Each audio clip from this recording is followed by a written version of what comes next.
have all of you, I know some of you got to experience my pushiness, but do all of you have one of these? Because you have to have one of these. You should, if you don't have one and you legitimately don't have one and haven't bought one, please raise your hand and we'll make sure you have one, because everyone that comes to dinner needs to have one. And we want to sell you more, because these are pitch tickets, because we're about to start the pitch competition, and part of the way we fund the winners is by you buying these tickets and voting. So it's exciting that we've held this entrepreneur pitch competition for businesses in Alaska and the Yukon. We don't invite them as often because they were winning pretty frequently, doing very well. But they're always welcome for you Canadians out there. It's only half a joke. There's some truth to that. But it is made possible by Alaska Airlines, our travel partner who helped get some of our travelers here. Part of the prize package includes airline tickets on Alaska Airlines for our entrepreneurs. And then it's also possible because of other partnerships, including with the local Juneau Chamber of Commerce. So I'm going to turn it over to the MCs for this event, the host for this event, Becca Parks, who's the executive director of the Juneau Chamber of Commerce, and Peter Webley, who you've already met from the University of Alaska Fairbanks. They will be your host tonight for the Entrepreneur Pitch Contest. Thank you very much.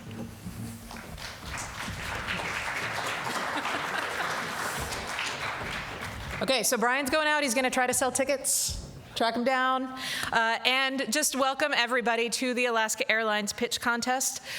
This is the 11th year of this event, which is pretty amazing. I think I've been to 7 of them, and I missed out, but they even ran through COVID, because the reality is our businesses ran through COVID and new ones started up, and even then it was an exciting time for those businesses and those entrepreneurs.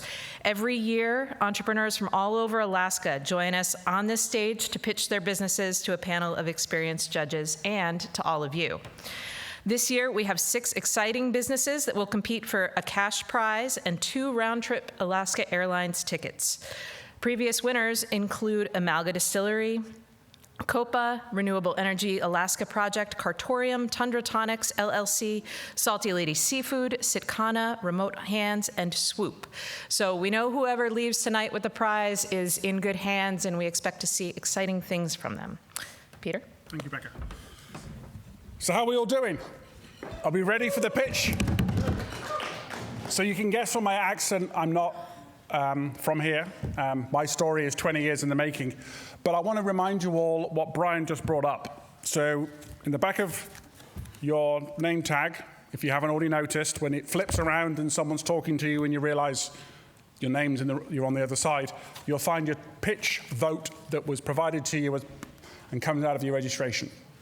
And that's 1 vote. You can buy more. So if you look for a JDC staff member, they'll give you the option to buy more, and that will go into part of the winning for those individuals. So you can purchase that through the JEC staff to go with your existing you have from your registration. So Becca, I think it's now over to you to start introducing our esteemed judging panel. All right. We're going to battle for this station here between my paper and his iPad, too. Before we get started, I do want to introduce our esteemed panel of judges. I'm looking for the panel. We are grateful to have, first up, Mark Lambert. Mark is a serial entrepreneur and angel investor with more than 18 years of experience building and scaling high-growth startups. A 5-time founder, serving 4 times as CEO and once as CFO. He's led companies from initial idea through growth, investment, and exit, with deep expertise in finance, funding, and highly regulated markets. He previously co-founded Applied Atomics, advancing nuclear energy solutions for large power customers, and founded and led a business-to-business software-as-service company delivering financial accounting and regulatory compliance software. I had to read from the page for that.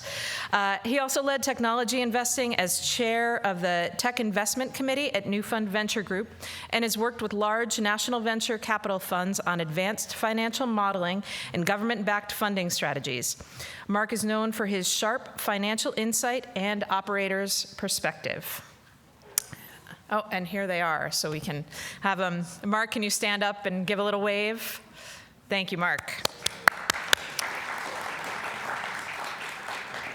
Okay, next up we have Sandy Hussein, which in addition to being the director of the Juneau Center of Alaska Small Business Development Center is also my office mate at the Juneau Chamber office.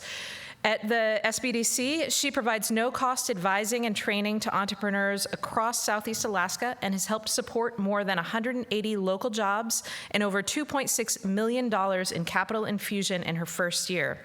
A seasoned entrepreneur with a global career background, she holds a master's in urban planning from Harvard University and a BA in economics from Bryn Mawr College. Focused on strengthening Juneau's small business ecosystem through partnerships and target initiatives. Sandy also has a great migration story and some interesting driving stories. So I encourage everyone to talk to her afterwards if you want to. Thank you, Sandy.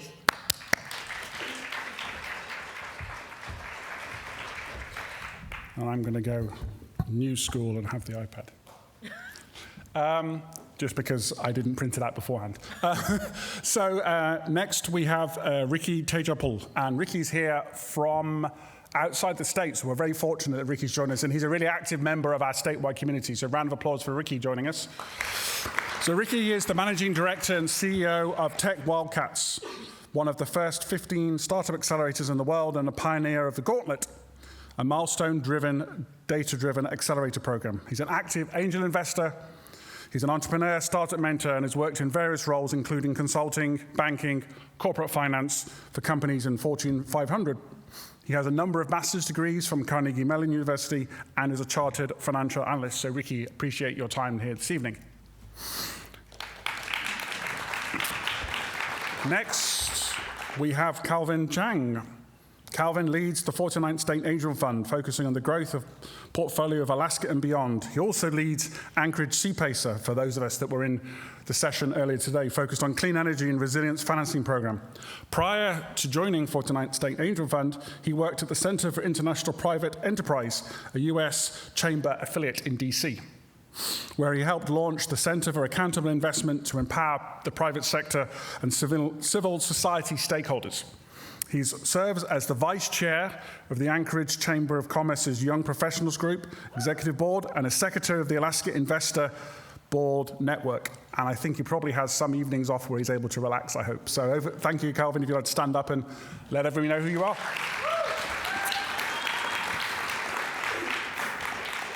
And finally, we have Mark Guevara. Mark is a lifelong Alaskan banker and vice president and branch manager at First National Bank in the Valley Center branch here in Juneau, where he has built a career of commercial lending and community-focused banking since 2001. He has a Bachelor of Business Administration and Accounting from Alaska Anchorage, and has served on numerous significant roles, including Rotary Clubs, local Chamber of Commerce in Juneau and in Ketchikan. Another person I hope has the evenings where he can relax as a multiple of hats that he wears. But Mark, if you could stand up and give him a round of applause. So as you can see, we've got a pretty esteemed group of judges. But what we're going to do now, for all of you in the room, is give you a little bit of insight on what they're going to be using to judge this esteemed group of businesses. So, Becca, I'm going to pass it over to you to give a bit of a summary for our attendees in the audience on the judging criteria. Thank you. It's nice to get a bonus post-dinner workout going up and down the stairs. So folks know something to keep in mind also, we aren't just looking at presentation alone. The criteria that our judges will be using to evaluate the pitch contestants, we encourage you to keep them in mind as you watch the pitch and in casting your vote as well. So they include problem, Does it solve a real problem? And does it do so in a unique way? Traction. Is there early evidence of customer interest? Market. Is the target market realistic and reachable? Competition. Do they demonstrate a clear understanding of their competition? Solution fit. Does the solution solve the problem from the customer's perspective? Scalability. Is the technology sound and scalable? Team capability. Does the team have the skills and expertise to build the business? Execution plan. Is their plan for the next 3 to 6 months realistic and well-defined? Storytelling. Was the pitch engaging and well-structured? Audience adaptation. Did they tailor their pitch effectively to their audience? Presentation and Q&A. Is the overall quality of the presentation high? How well did they respond to questions? And emotion. How emotionally engaging was their presentation? All right, I'm going to hand it back to Peter to talk about voting. Perfect. Yeah, I'm going to be able to walk off that beef and halibut by the end of tonight. So as we mentioned earlier, back to the token, this will give you 1 vote. And remember, as the audience, you will recognized as the people's choice. So think about the presentation you're going to hear. Think about those categories. What grabs you? What makes you cry? What makes your heartstrings get pulled? Those are the ones that you can vote for as the people's choice. And what you hand over as one of these, or with your credit card or cash, buy a ticket from the GDC, that goes to the people's choice. So there is a judge's one, and Becca will highlight that. Then there's the people's choice. But you have a time limit. It is now 7:01 by this clock and that clock. 7:45, voting closes for the people's choice. And at 8 o'clock, we will be naming that. So you've got 44 minutes to make your choice. But make that once you've seen the presentations. So I'll pass it over to Becca to go through the voting process, at least in terms of the different types. But before I hand over to Becca, I want to say thank you to the Juneau Chamber of Commerce, because they are also providing a sponsored cash prize. So could we have a round of applause for the Juneau Chamber of Commerce? So Becca, I'll hand it over to you to recognize the judge process, and then we'll start with the bringing up the innovators that you want to hear from, not the MCs. Yes. Yeah, it is. That is the best part of the night. But we will, as part of this process, ultimately have 2 awards after tonight's pitch contest. There's, as Peter said, the judge's choice and the people's choice. The judges will select 1 winner, and the audience votes on a people's choice winner. Each winner will receive a round-trip Alaska Airlines ticket and a crowd-funded cash prize on votes cast. So make sure to purchase votes to support these contestants.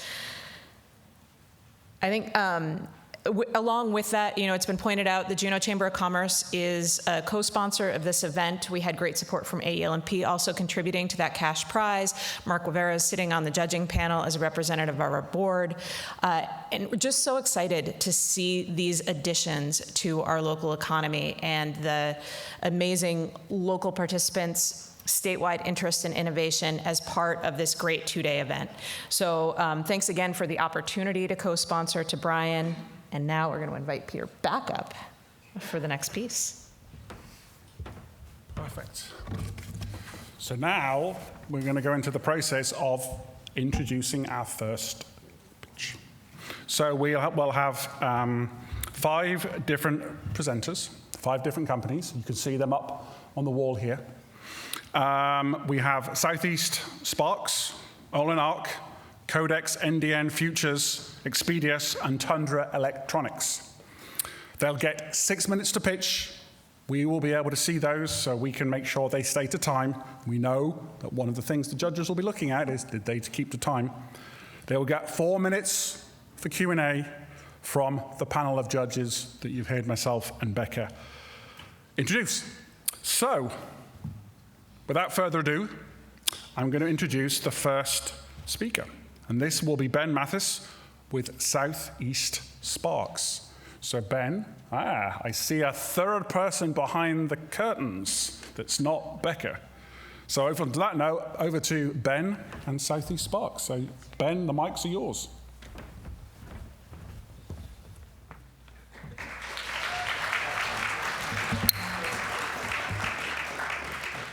Thank you, Peter. Again, my name is Ben Matthys with Southeast Sparks. It's a pleasure to be with you all this evening. I moved to Alaska, like everybody's saying. I've been here for 5 years. I grew up in Wisconsin, always loved the outdoors. And while I have a bigger playground now, and it's great to call Southeast Alaska and Sitka my home. Ever since I moved to town, I've been working in the marine space.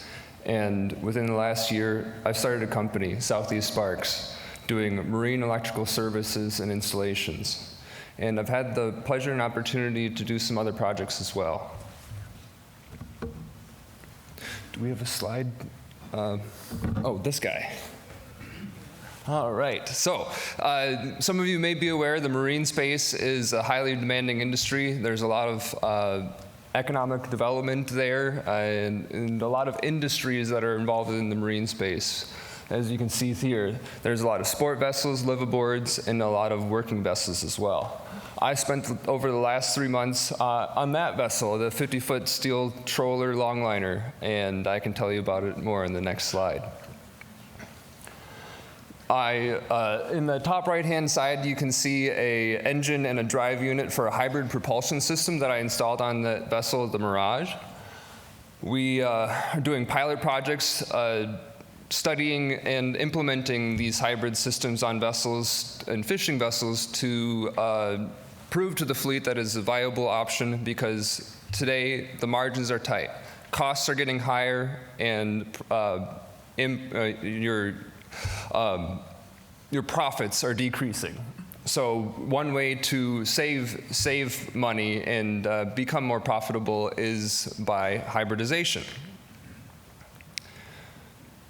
Unfortunately, with other things aside from diesel and gasoline, the other options like hydrogen, methanol, and batteries aren't as energy dense. So hybridization is the next step forward. Hopefully hydrogen and methanol can be available in the future. But there are multiple OEMs, including Volvo, that produce both outboards and inboards for both series and parallel propulsion. Because unfortunately, we can't carry enough batteries with us for more than 1 day of time at sea. And that's where my pitch comes in. I am looking to produce and develop electric deck gear in Sitka, Alaska. Most work done on boats is using hydraulics. They're loud, noisy, and cumbersome, and unfortunately have a high base load of energy consumption, as shown in this graph here, where with electric deck gear, we can reduce that baseline load to be able to efficiently use these hybrid or electric propulsion systems to save more energy, more money, and producing a cleaner and less noisy environment to work in.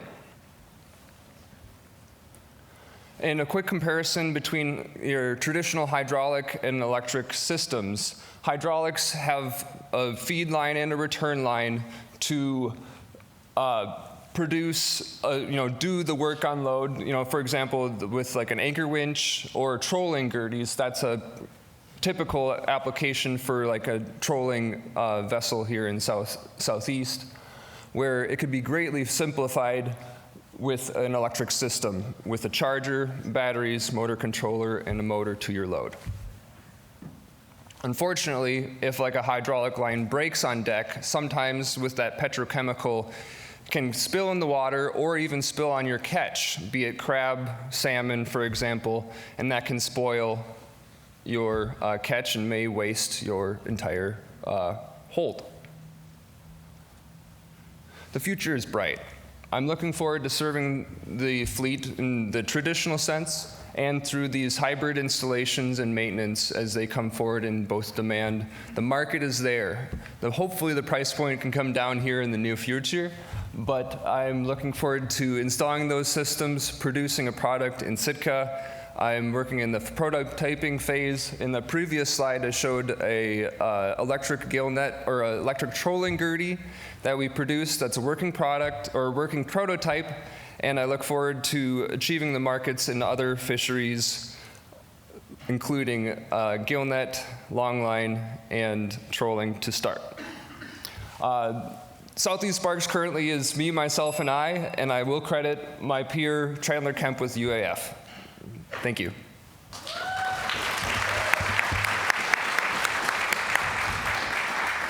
Okay, we're gonna keep you up here.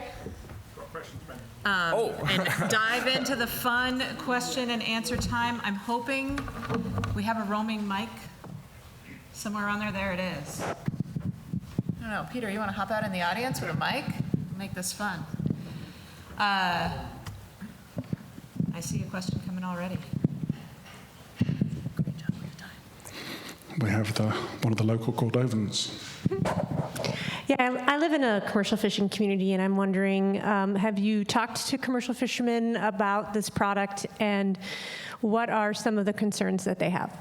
Thank you for asking. So I had the pleasure of taking the regional I-Corps with Peter Webley, to do a customer discovery. I'm embedded with the fishing fleet in Sitka and have talked with Bristol Bay gill netters, lobster fishermen both in Maine, Massachusetts, and other fisheries across the state of Alaska, even some along the west coast. A number of them are interested, but unfortunately at this time, if they have an existing hydraulic system, most won't convert today to an electric system, but there will be systems like interested people like on sailboats where they don't have adequate hydraulics, or on sport vessels or skiffs like mariculture farmers, where they typically have an extra engine running a hydraulic pump with increased noise, cable or hoses on deck, more mess, more maintenance involved. Now, questions from the judging panel. Mark's jumping at the mic, so Mark, you can grab the mic, so you're the first question. All right, I'm the first. Ben, thank you for the presentation. That was great. I just wanted to ask a couple quick fire questions to make sure I understand correctly. Certainly. Am I understanding that the product itself is that you're going to make these electric pumps to go on fishing vessels to replace the hydraulic pumps? Yes, I can steer this ship, hopefully, but the plan is to replace the hydraulic system with an electric motor on the device. And first flush is to adapt existing systems with adapters, and machining those in-house, or I work in a marine space with fabricators and machinists where we can build those in tandem. I contract them together. And hopefully, as they develop and demand increases, working with OEMs like Colstrand, where I can come to them and say, I have this kit, can we sell this as a package? Because I would like to not produce a gill net drum. I could figure that out if the demand is there, but if someone's already perfected that portion, I can partner with them to produce this electric product.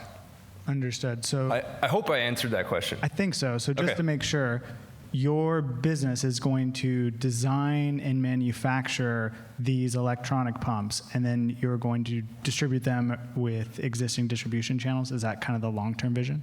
That is the long-term vision. I would sell them out of the shop or online with some hope, and to start organic advertising, but then to work towards OEM sales, but producing in the heart of Sitka. Okay, and I'm going to ask 3 rapid-fire questions. I'm going to hand it off to my other judges here. I'll try and keep up. First is, what problem is this solving for the fishermen? Well, for the fishermen, it increases access. So there's a number of fishermen that I've talked to that have, for example, like I said, a sailboat that doesn't have adequate hydraulics on board. They want to get into trolling. They can't. They would have to put a hydraulic pump on their engine, or run a separate, or on their existing main engine, or add a separate engine to do those work. Or there is lesser electric systems that are single speed and typically weaker than what I'm proposing, where if you're a commercial fisherman, the hydraulics are variable, where you can have very slow rate as your fish or your catch, a pot comes on board, but then you can run it wide open to get the line and the buoy line up to the catch. So that variable speed is very important to the user. That's something that it was emphasized in almost every conversation I've had with the customer. So having a quality system that is tailored and would be a direct performance to what they are experienced in what they see today. Understood. And then the last two questions kind of go hand in hand. One, just to confirm, what is your business model? Are you selling these on one-time sales through OEMs directly to the fishermen, or are you selling to the fishermen directly? And then two, what, if any, traction do you have so far of people purchasing this product? Unfortunately, I don't have a product today. Hopefully by the end of the year, I'll have several sales under my belt. But the plan is to sell them directly to the customer for the time being.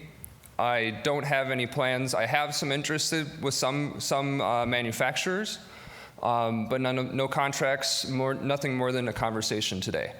As for the business model, basically selling this kit that at this time being certified by a competent installers, all those jargons to cover my butt, but then also to hopefully have a competent fishermen even be able to install it themselves. So it could be put in a box, sent out to Dillingham to install themselves. But then also things may fail. So if there's you have a failed alternator on your car, you can send that back to me and we can refurbish that or replace it and get them back on the grounds fishing again. Great. Thanks, Ben. Ben, thanks for your presentation. We're going to limit The questions. Okay, sorry. The goal of getting out of here by 8 p.m. and giving everybody a fair shot at questions. So we're going to do one question from the audience, one question from the judges, with rapid fire add-ons if you can sneak them in. Thank you all. I look forward to chatting further. Thank you.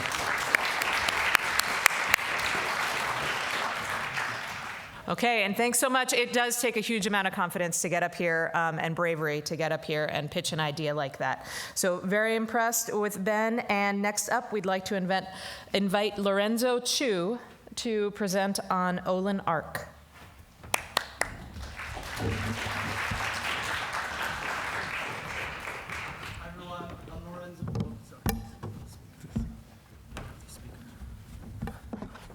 Hi everyone, I'm Lorenzo Chu, and this is Shi Chen. We are OlenArc. We are the first AI company in the Arctic. We're formerly known as Arcnedo.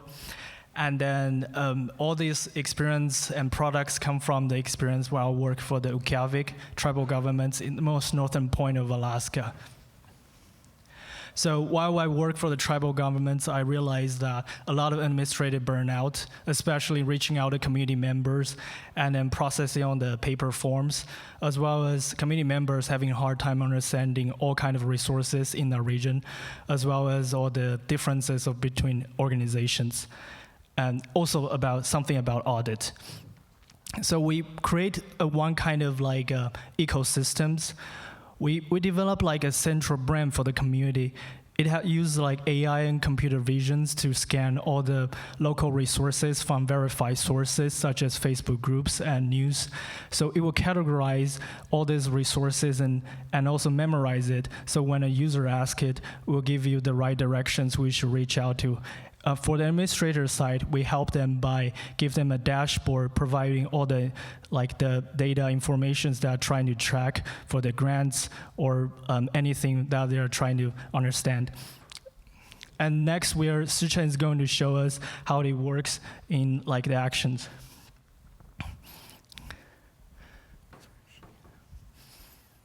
Yeah, so I'm going to give a quick demo of the user hub what we have been developing for a while. So the first thing you can see in this app, we're bringing together everything that's happening in your neighborhood, right? You can find out all those events, jobs opportunity, any news that's happening. So this could help any local resident not to jump between different apps, and that they don't have to jump to Facebook or WhatsApp group to find any information that's happening. And more important, on top of all those information we have, and also these local organizations we partner with, we have built an AI chatbot that helps people to ask any questions from personal interest to specific needs like health support or any local program they might be interested in, right? So one thing I want to call out here first is every response is based on the verified local information we gathered. So it's basically not just a general chatbot, but also the AI that has the local knowledge, knows every local resident what's happening nearby, right? I'm going to give a quick example here. So in this example, I can just tell the chatbot I'm feeling low. And then the AI will respond with the local resources here, right? Let's see, I'm interested in looking into some clinical consultings, right? Then you can see it will connect to our partners. It will connect to the Alaska Behavioral Health agent. Then following question, I can just tell him like, I'm feeling depression, for example, right? Then the AI will help me to streamline the intake process and will let the resident to sign up the intake form. Let's say I can just sign my name here. I finish the form, right? Then just in a few minutes, the resident can get help. And also the organizations also benefit from receiving structured data, and that they can already use those data and take from there, right? And you can see the form is being filled from here very quick. Yeah, I'll hand off back. Can we go back to Lorenzo. the next slide? Thank you. Okay, so we started from Reykjavik, and then we're now expanding to Phoenix regions. We're actively partner with discussion with other organizations. We're working with the Arctic Slope community foundations, and we're targeting not just the rural municipal and town side. We also try to work with the rural hospital and clinics, as well as federally recognized tribes. And our packages start from $5,000 a year, which is very affordable for AI solution like this. And then here's our team. We have a very robust team from community members, as well as Silicon Valley engineers who build a chatbot for Morgan Stanley and Stitchen, who work for Amazon AWS senior user experience designer.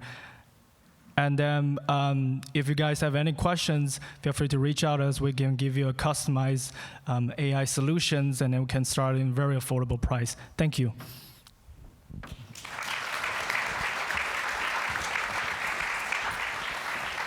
Okay, so we have one roving mic for the one question from the audience. So does anybody in the audience have a question for the OlenArc team? If not, got one hand. So we can only have one question for the audience because we want to give our esteemed judges the chance to question, but I see one at the back, so please ask away. Thanks for your presentation. I'm curious because of the connectivity issues in the Arctic, how much bandwidth this solution is going to take and if it's going to be accessible in those communities. Could you clarify your questions? How much successful are you? How much bandwidth, because the internet connectivity is not great? Great question. So we are able to pre-train those questionnaires, and then we can answer the chatbot within 0.5 seconds. It can work in very low bandwidth. But if you use a Gemini thinking mode, it probably take you 30 seconds or 1 minute. So that's our advantage working for the low bandwidth area. Yeah. Also add on to that, we're also trying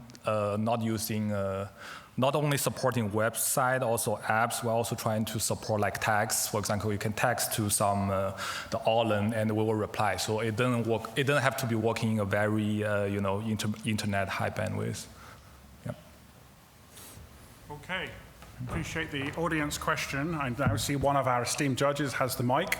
So over to the judges for the rest of the Q&A session. Hi, Lorenzo. Thank you so much for your pitch. I have one question.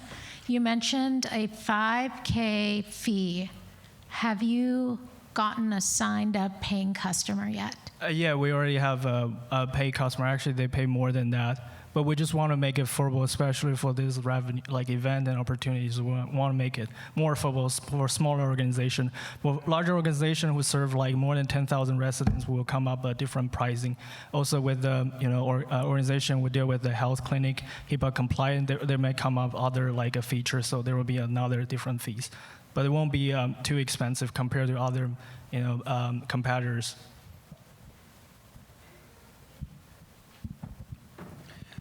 Lorenzo, I have one question for you on where you see your business in the next 3 to 6 months, and what do you think your biggest, along with that, what do you think your biggest challenge will be to the business growth?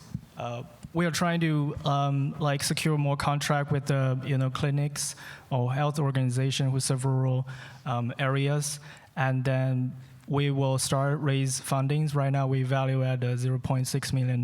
We hope we can get more valuation after that, and we'll probably work with the Y Combinator and start applying that kind of in incubator resources, so we could have like more resources, engineers, capacity to help like more like clinic, and also rural areas like organizations. I think the only challenge is right now I haven't encountered too many. I feel like probably the small challenges is with the tribal organization. It takes time for them getting the trust, but we are on the right track now. Yeah.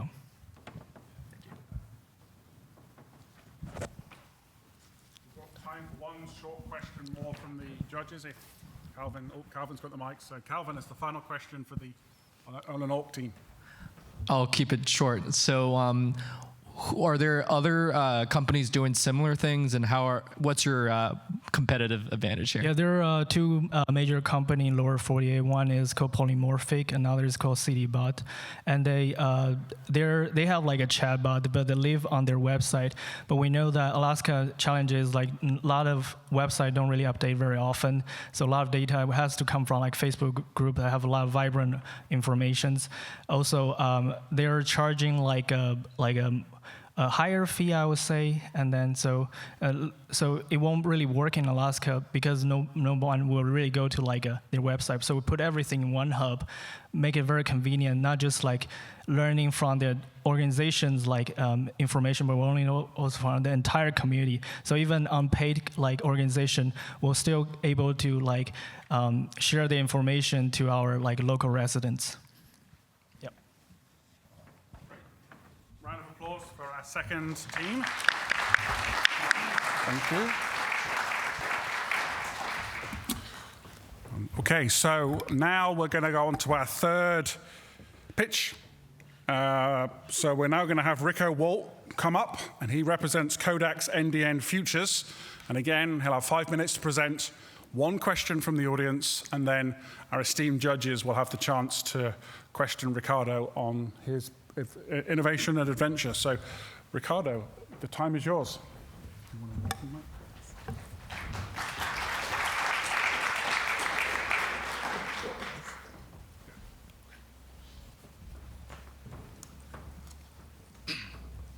Hi, my name is Rico Worl, and I am a creative professional here out of Juneau. I am a Tlingit and Athabascan and founder of Trixer Company. My project here today is codex.indianfutures. To give you a sense of what I'm trying to do, I want to tell you about George Alexander. He's a good friend of mine, and I'm a huge fan of his artwork. He's a painter, he's Muskogee Cree, and he does this sort of like flat, the traditional indigenous flat style art mixed with a bit of surrealism. He's really well known for this sort of like putting these figures into these futuristic scenes where they're wearing kind of space helmets and stuff like that. And the thing I really love about his work is that he's a fearless leader in indigenous futurism. He creates worlds that are deeply rooted in heritage and place, and isn't afraid to dream of cyberpunk horizons and futuristic space travel, and things that we can all kind of be excited to speculate about. And so he's showing us a feature that isn't about survival, but about exploration and dreaming big. My project is a trading card project, so I'm hoping to make a brand that really features indigenous artists that are working on futurism. You know, I think I own one of George's prints. I would love to own one of his paintings. You know, it'd take a while to save up for that, but I might be able to do it. But in my career, I've had the opportunity of meeting hundreds of indigenous artists, from like world renowned to like my neighbors', you know, kids, and a lot of them have really great work that's worth sharing and worth seeing, that I think is something that I would like to get out there. So the card is it's a blind box type of project. So think, well, maybe, but somewhere between Pokemon cards and Labubu. So it's a fun sort of thing where you kind of get this package like that, and you get to rip it open and discover something. And the discoveries will be indigenous arts. Here, the total market globally for this type of product, trading cards, is $15.5 billion, which is pretty big. United States, North America, the market's probably closer to about half of that at 7.75. And I'm kind of using a different approach for my obtainable market. I'm really focused on for now, the native arts market, which in the United States is $1.5 billion. The reason I'm doing this kind of veering off from the trading card part is kind of using a beachhead strategy. I've got a following that's already established in the native arts market, and I think I can get, you know, a serious chunk of it and just snap right into place as soon as we get going. Like I said, it's a collectibles type of project, blind box. We're really going to be leaning into authentic stories, rich stories, real world connections, real social impact. You're supporting actual indigenous artists out there. You know, so it's a way to have high art in an affordable way, which I think is going to be important in sort of these questionable economic times. So think like Lipstick Effect. You know, these are going to be around the $20 mark. So being able to engage in collection in an accessible way. The closest competitions I've seen are V-Friends. They do these kind of silly cards that are cute, and I like them. And but I don't know if the art's like, you know, it's not compelling art. But they still got, you know, acquired by Topps. So I'm kind of showing that to really emphasize that there's a lot of upward kind of growth there. And then there's another one, Piggy Banks. This one I like too. I like the art a little better, but to be honest, probably most everyone in this room could go out to those machines out there and type in a prompt and, you know, get some really cool things like this. It's cool, but like, you know, what I'm really focusing on is the rich connections that indigenous art can bring to the table. Going to be working on a lot of doing storytelling, so kind of like I did at the start, telling about George Alexander, using social media drops, cross-promotion with the artists, and scannable cards, so that when someone is showing off their collection, their friends can be like, oh, let's find out more about it, let's scan it. I'll be doing direct sales, Comic-Con sales, artist market sales, and wholesale to a few select places. There's all kinds of study I've done for like breaking out the chase factor, so like hollow foil, collectible versions of the cards to kind of give people a reason to keep buying and wanting to chase the next find. And then this is just a kind of like a taste-making version of it. So, thank you. You get to keep that. Okay. I think we're, maybe I do need that. I think we're established on our pattern now. We get one audience question.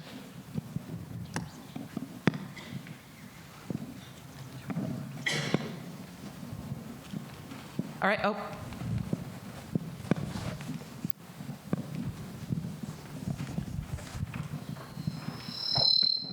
We've been looking for native artists to collaborate. I think this is a wonderful opportunity that we can do something with our logo. I'm ready. Okay, awesome. Yeah, I'll be here, after this and tomorrow. So find me in the pink hat. Okay. Are you thinking about doing a storyline and maybe even a game or something to create more engagement from the audience? And then from the art perspective, is this all printed, or some of them might be embedded from actual original art, or some that shows even rare sequential or things like that? What are your thoughts on those? Good question. So yes, I will be. I think the way I created it, so codex.IndianFutures, is modular, so I could kind of change things out. So the primary collection will be featuring just native artists, but I do want to create a collection of like a themed work in another variant. As far as production goes, most all of them are printed. I have a UV printer that's coming in that does this very specific type of printing. I have done the research to find the hot foil presses, and I have a warehouse in Anchorage that I could do a little bit of production kind of in-house here in Alaska.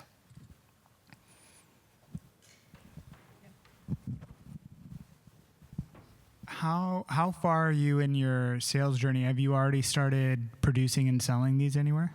I'm currently in the prototype phase, so this is one that's actually been printed and put into a little case and everything, but I'm still kind of building out the process. The printers have just become accessible at this like sort of level. Before this, those type of printers probably cost like $30,000, $40,000, so it's just becoming in range of a little more bootstrap level startup.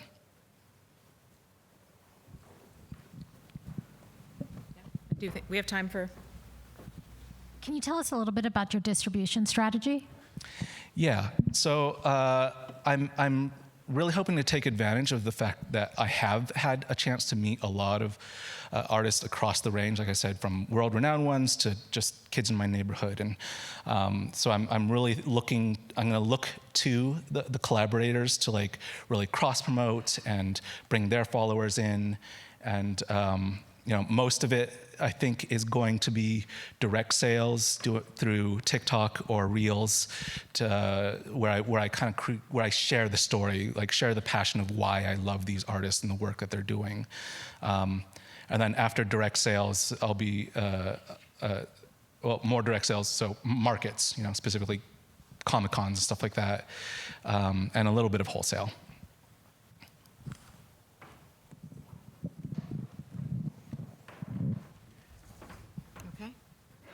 I think you're free. All right, thank you so much, Rico. All right, and we are moving through. I'm just going to throw out a reminder. Keep in mind, as you see things you want to vote for, buy more tickets, have more voting power. And I would like to invite up Kris Swanson from Xpedious for our next pitch. Thank you.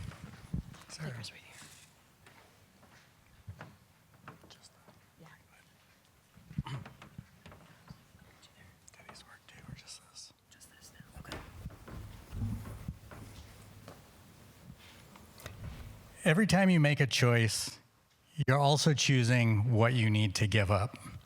For years, sometimes I learned this the hard way.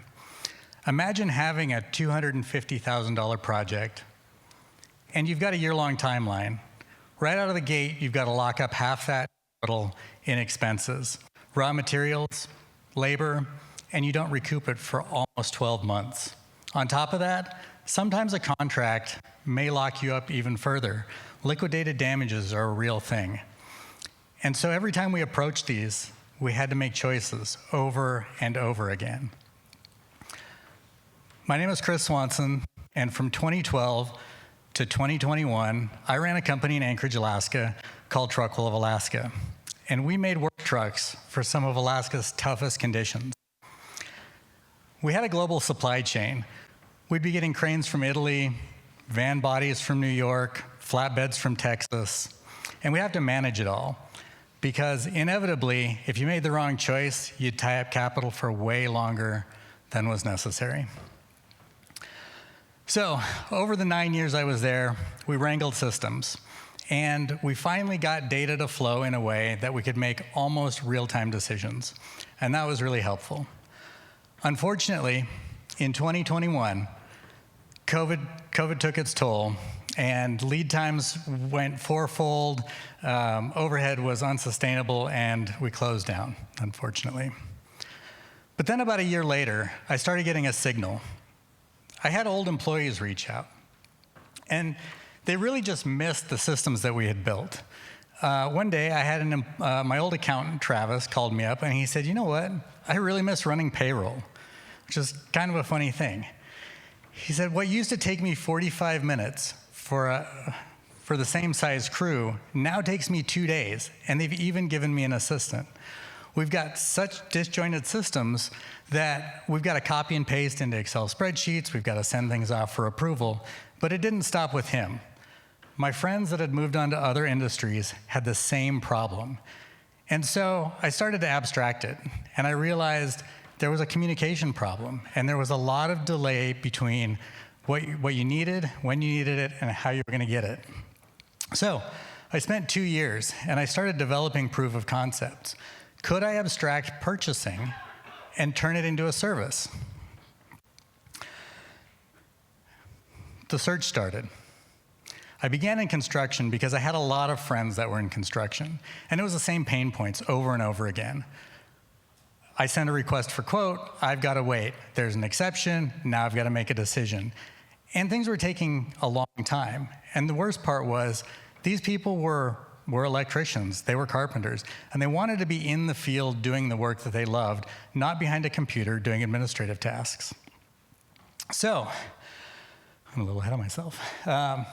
I didn't want to get ahead of myself, and I had somebody challenge me. They said, you should go out and find 5 other markets to see if this fits. Don't think you know everything, you don't.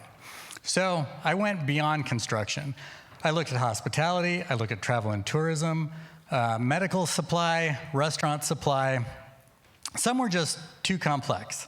Doable, but travel and tourism, everybody wants something unique. Others, the market size was just not big enough to entertain. So I came back around to electrical contracting. It really just felt right. It was a cookie cutter process, and the market size was good. Electrical contracting in the United States is a $235 billion industry. $69 billion is just parts. Of that $69 billion, $15 billion is emergency parts. Those parts are, I need it now, and a really high margin, and that's the entry point into what is becoming Xpedious. What is Xpedious? It's industry-agnostic communication software that routes and enriches communication to the appropriate parties at the appropriate time in order to facilitate commerce at superhuman speed. What does that actually mean? It means electricians can go on being electricians, and the administrative work that they used to do is now in our hands. We shorten the time from order to delivery, and we help companies save money. We meet users where they are. What does that mean? What they used to do, they continue doing. There's no software to learn. And it doesn't end with the customer. That translates to the vendor as well. The vendors keep receiving the communication that they're used to, and they reply as usual, and life goes on.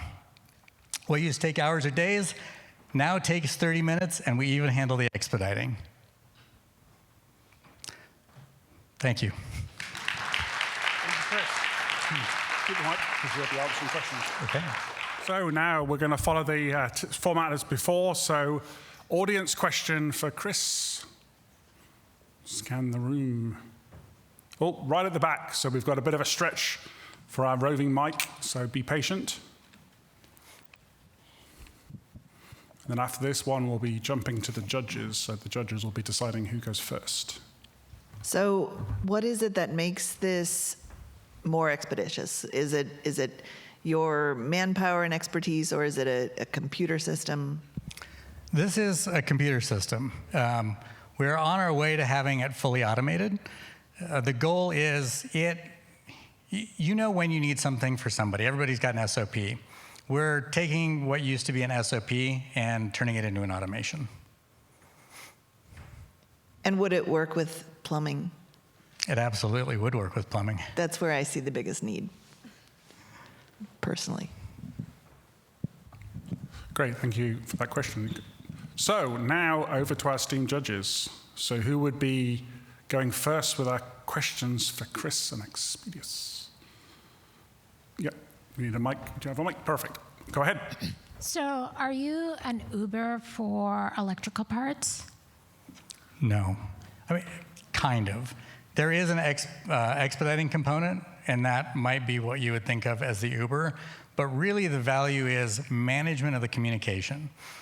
If a contractor... Let me ask you one question Sure. here. Let's take a step back. Tell me the problem in terms of how much time it takes for an electrician to order one part from a vendor or provider, and can they go to Home Depot? A vendor or a customer can go to Home Depot for a part. It's usually efficient. You're pulling a guy off a job, or you're hiring an expediter. It's doable, but they don't like to do it.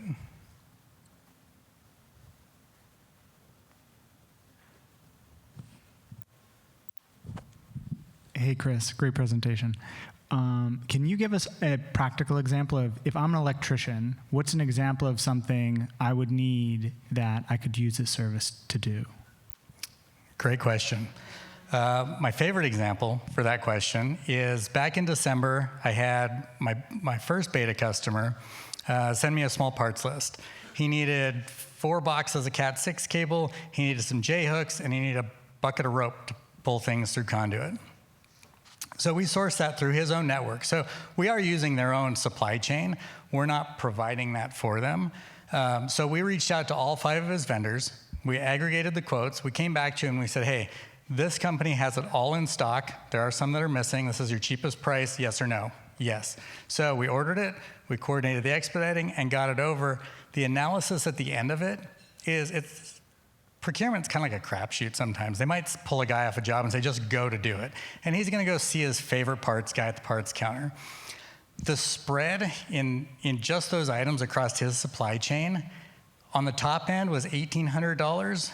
We secured it for him for under $1,300. Very cool. And are you providing the expediting yourself, or are you contracting that? We're working that out. Terrific. And then last question, what's the business model, the monetization model? It's, what is it, 7% service charge on cost of goods plus expediting. And we're averaging about 70% gross margin right now. Great, thank you. Thanks. Thank you, Kris.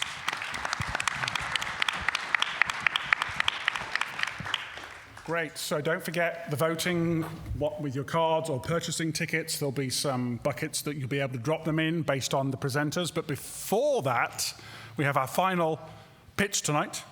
And this is going to be from Richard Rogers from Tundra Electronics. So I'm going to pass the stage to Richard. And again, at the end, there'll be an audience question and the judges. So Richard, are you going to be a standing mic or a roving mic? Roving mic, okay, microphone is yours. Where's the clicker? Down there. Oh, okay. Hello, thank you for having me. I want to introduce you to Tundra Electronics Incorporated. We have a patented heating system for electronic devices to operate at optimal range in cold weather. Who is Tundra? I'm Richard Rogers. I am a third-generation Alaskan. My mom's family migrated here in 1905. They came with the railroad.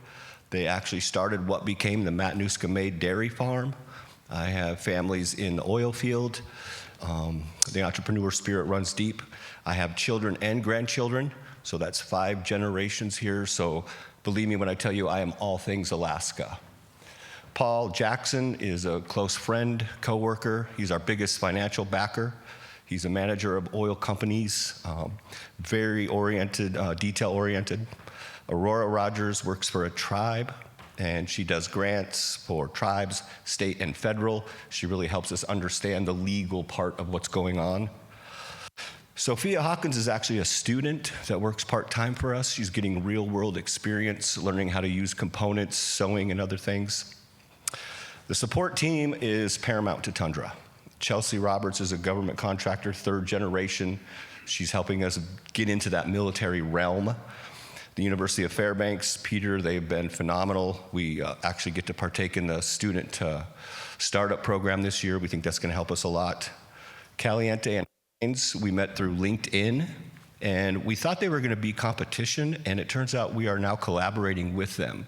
They are helping us design components strictly for the military. PNC is also a vendor. They build our control boards for us.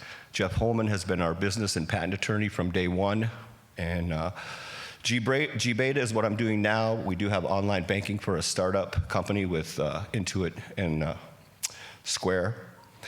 So the problem, freezing electronics in cold weather. I don't know if you've experienced it, but I have snow machining in the oil field, my phone dies.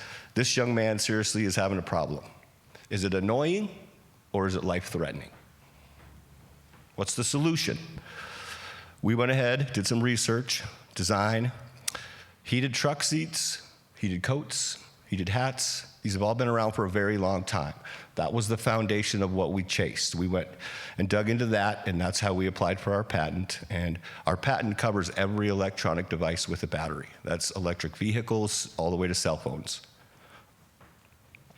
The TC78, I'd like to show this. Is anybody from Alaska Airlines here? This is literally a product for you. We did customer research with you. This scanner that goes in here has literally delayed airplanes. They've sat on the tarmac because they can't leave. The other products here we'll get into in a couple more slides. The cool thing about what we have is it's adaptable. We can put it in fabric, we can put it in 3D, we can put it in mold injection. The components we're using can go on, in, or near aircraft. They're very handy. Our goal is to get you home. Save batteries, save electronics, yes, but we want our soldiers and we want our families to come home. Traction, a lot going on right here. So Iceman Spark was our first sale. We did a micro purchase with them. They are testing products right now. We've started to receive some feedback. The geophysic and analytic, that's literally an entire group of people from the East Coast all the way here to Alaska that work with Screening Eagle. So they produce the tablets and the software these people use that has a really hard time in the Arctic conditions. One of our biggest things is last year, we became a Department of War contractor. We were approved that status. We're on SAM.gov. All of this traction gets us very close to the point where we're going to go for that big funding round, that couple million dollars. But until then, we need that funding here, funding there, 10,000, 20, to get us to that point. The market. So definitely the military, but what we're going to target in the military is that Arctic war fighter, the person on the ground, the soldier, the one that needs to communicate, call for rescue, call an airstrike. And then commercial, the Olympics are on right now. How many people are standing outside freezing to death, watching someone ski down a slope? Heated coats in 2024 exceeded $50 million in revenue. So commercially, that's where we're going to go. That's the market we're looking for, people that bought those heated coats. Competition, rubber bands and hot hands. Literally the biggest competition out there. Fuzzy case was on Shark Tank, but you can't have access and they don't have a thermostatic control. Thank you.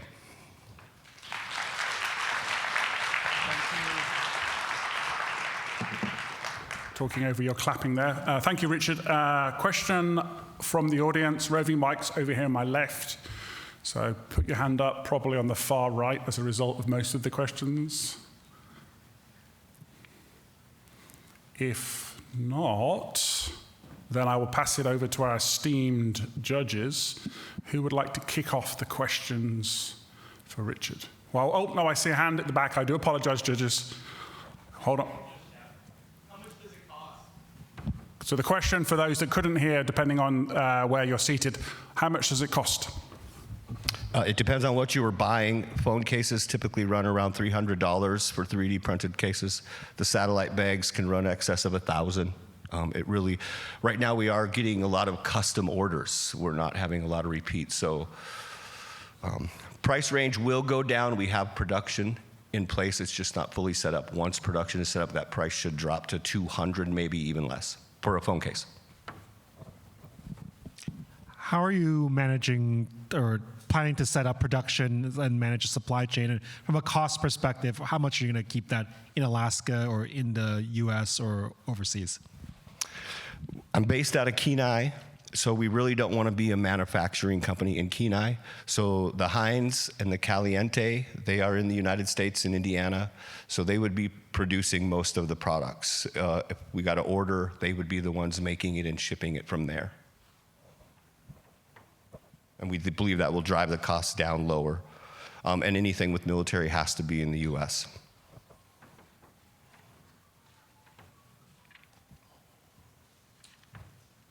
Any more questions? Judges, any questions more from you for Richard?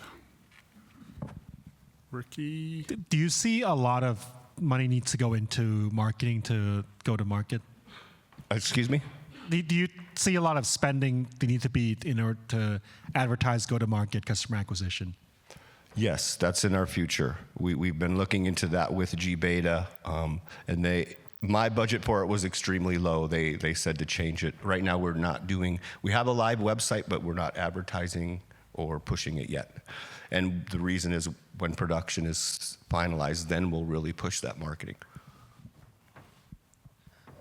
Thank you, Richard. Great presentation. Just quickly, I know you tried to touch on it, but the competitors out there, Fuzi phones and stuff, what's special about your company? And I know you have IP, but yeah, like what's special about it? You're selling it for $200 a phone case. Yeah, how are you going to beat the other competitors out there? So Fuzi was on Shark Tank, and what they have is a NASA material, and you put your phone in it, almost like a sock. So it does keep it warm, or it keeps it cool, and it's waterproof, but you don't have access to your phone, and there's nothing in it to regulate the temperature.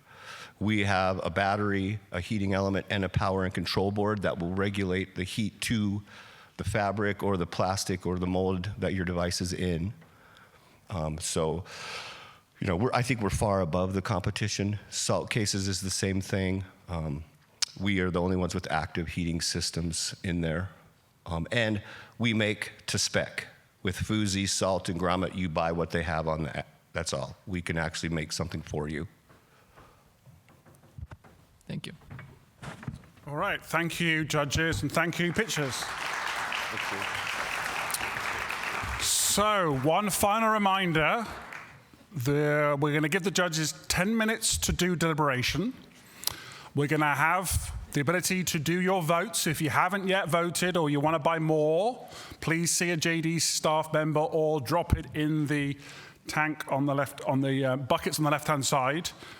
Before I invite up Brian and I believe Kai, I see Representative Holland in the room, I'd like to give a round of applause to all of our pitchers tonight. So can we give them all a round of applause? Takes quite a bit of energy to come up here and present in front of a live audience, potentially sometime for the first time.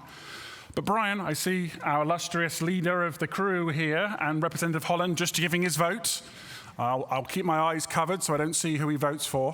But I will let Brian and Representative Holland come up. I'm not sure if Kai is here in his personal standing or as representative, but I will pass the microphone over to Brian.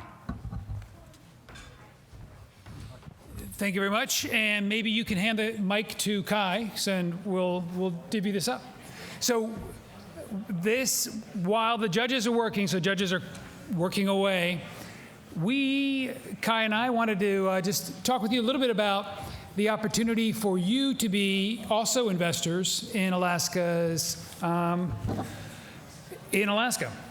We together are working on a project called Alaska Angel Conference. It's been operating for 7 years, Kai? Yeah, we've had 6 rounds of funding. We just want to walk through a little bit about why and how you can invest as Alaskans. So, Alaskan Angel Conference, a little history. It all happened because of the legislature. I think it was Senator Mia Costello, the Alaska Crowdfunding Act, and it allows, do you want to speak to the Crowdfunding Act, how that operates, Kai? No? 5. Sorry, he's a legislator. I'll tell you the short story. It allows an Alaskan to invest, unaccredited investor, to invest up to $10,000 per year into an Alaskan company. And so this allows for non-accredited investors to participate. And an accredited investor, any SEC, any lawyers in the room? An accredited investor is a high wealth individual. Do you know the answer to that, Kai, better than I do? Current criteria for accredited investors? 200 and 250. Yep, there you go. More than $200,000 a year, individual. I think it's even more for family. $1 million non. Let's not worry about that. What we have as an opportunity through the Alaska Crowdfunding Act is normal folks like most of us in the room can invest into Alaskan startups. And what we've done, we've had 5 rounds, and the way it operates is,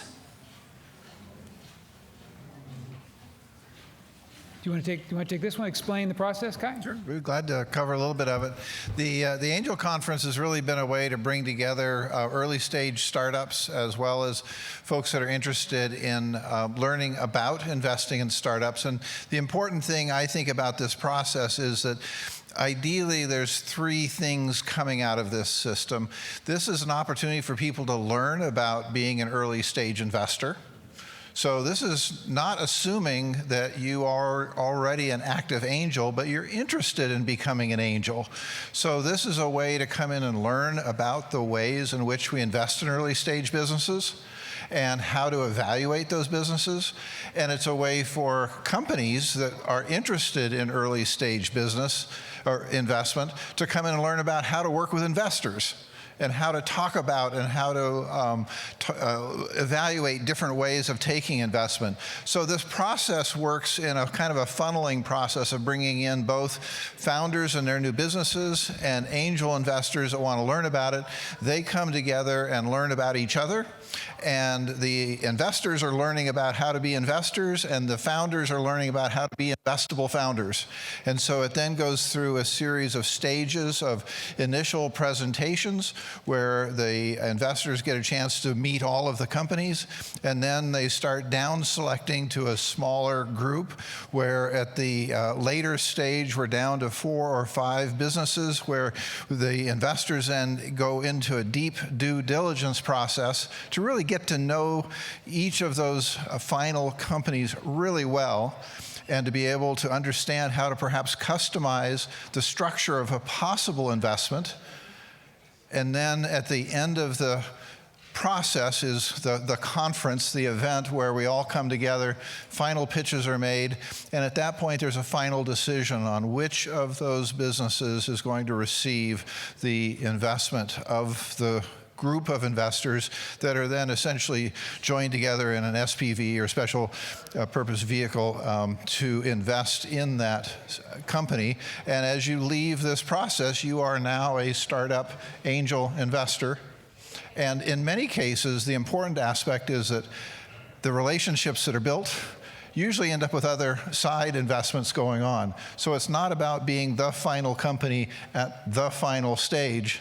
It's about the relationships and in many cases other investment decisions that are made between an investor and one of the founders because there's a relationship and an opportunity that's seen there.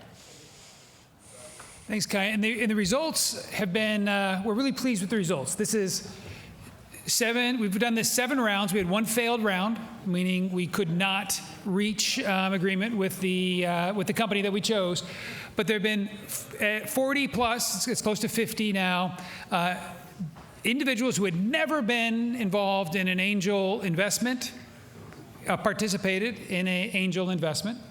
We've made 6 investments. All of the companies, knock on wood, are still operating companies in Alaska. Of course, when you make an angel investment, part of the idea is you're making an equity investment, you become an owner in the business, and then you're looking for that business to grow, and then you exit, and that's your opportunity to get paid. So we're happy that all the businesses are still operating.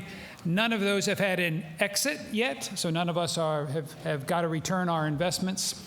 But it's a process that is building a pipeline of investors and supporting entrepreneurs like those we saw earlier this evening.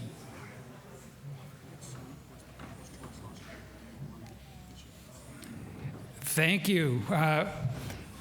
The winner of the People's Choice Contest at the Innovation Summit last year was Swoop. And Swoop went through the Alaska Angel Conference process and received a $100,000 investment just in December as part of their expansion. So not that we're promising the contestants tonight that they're going to get invested next year, but it's possible. And that's how this pipeline works. Part of the reason I invited Kai to share this moment here is because he also runs an organization called Alaska Version 3, AKV3, which is a nonprofit organization, part of our network that supports the entrepreneurship ecosystem in the state of Alaska. JDC is a partner. We have partners in Fairbanks. They're based in Anchorage. And it takes a village, it takes many of us, to make this process work.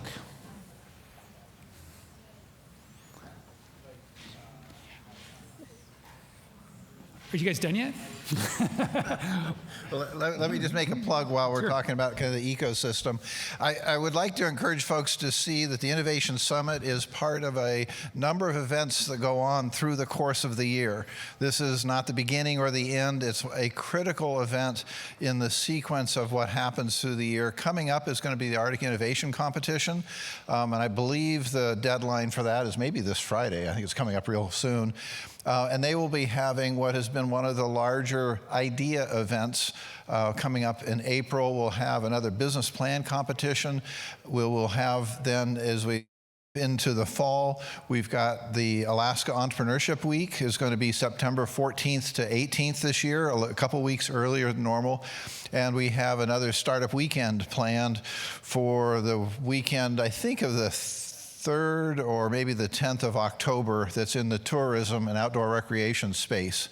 And so I invite you to either go to akv3.com or accelerateak.com, where you can find our startup calendar and you can see the different events that are going on, or sign up for the Startup Digest and become part of the ecosystem. And one of the things that I always like to emphasize is that it is a matter of connecting up founders and investors from one event to another, because no event by itself is what it takes to grow a business. It's the relationships, it's the experience, the teams that get built, and the path that you take. And specifically, the Alaska Angel Conference, which is one element in this ecosystem that Kai's talking about, we just finished our round. In August, we're going to be opening again, meaning we're going to put out a solicitation for entrepreneurs throughout Alaska. Many of you in the room that are entrepreneurs, listen, you'll have an opportunity to apply. We'll get a large number, and we'll identify about 20, which we'll hear the pitches of.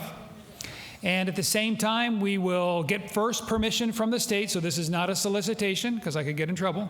We'll get permission from the state, and then we'll open up a vehicle, and then we'll do a call for investors.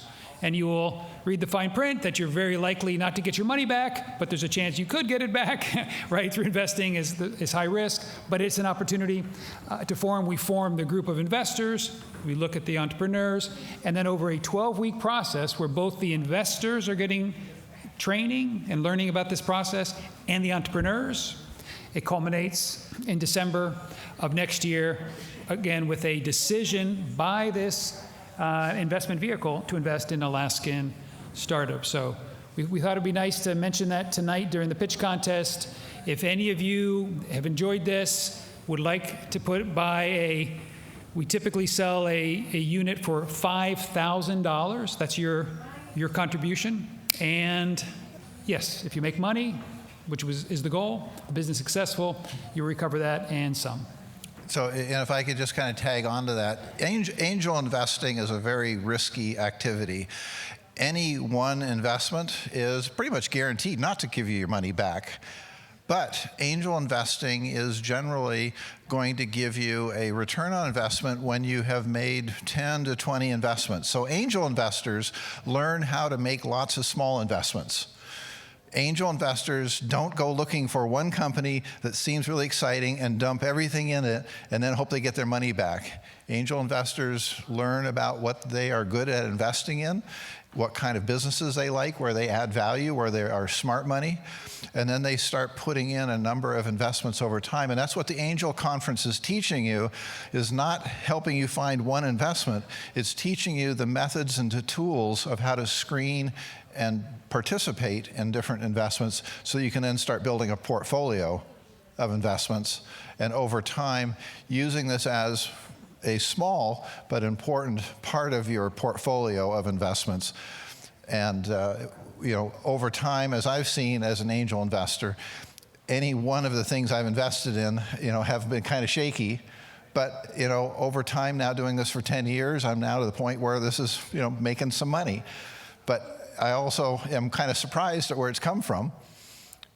But any one investment wouldn't have been the one to bet on. And I encourage you to learn about angel investing. The Angel Conference is a relatively low-cost, high participation, high learning approach to learning about this class of investment. And I've got a 30-second self-promotion.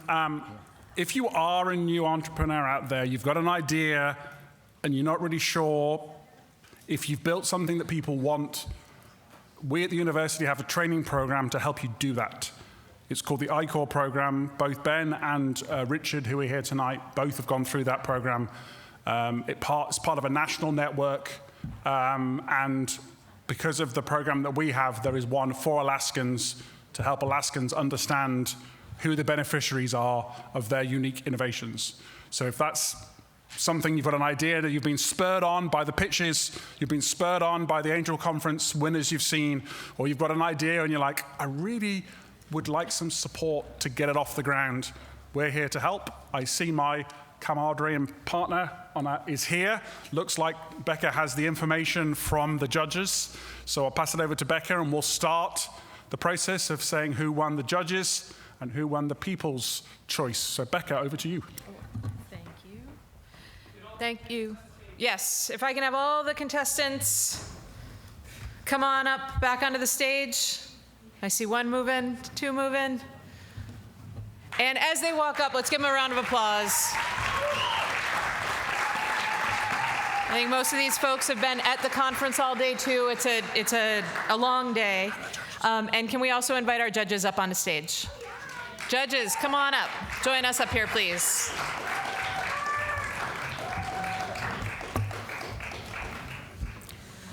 Okay, now, as they walk up, I do just want to say thank you to everybody who voted. Thank you to everybody who contributed to the pod. Again, thank you to the Juneau Chamber of Commerce and to AELMP for contributing to that sort of matching fund to the crowdsourced funding. In addition to that cash prize, each one of our winners will go home with a round-trip Alaska Airlines ticket from the Alaska Airlines Pitch Contest. So with that, did we get our photos? It looks like we have. I am very excited to announce our judge's choice. This year goes to Kris Swanson with Xpedious.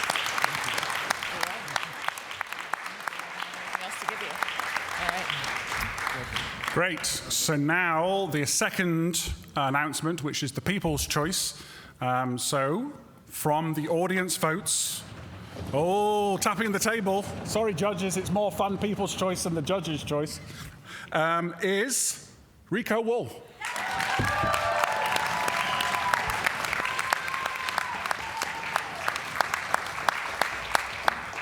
So I'd like to thank my esteemed co-host Becca for keeping us on track, keeping us going, getting us enthused, and making sure that we have a fantastic pitch competition. I want to thank all of the judges, all of those that have pitched, for you all. Thank you, everybody. Good night.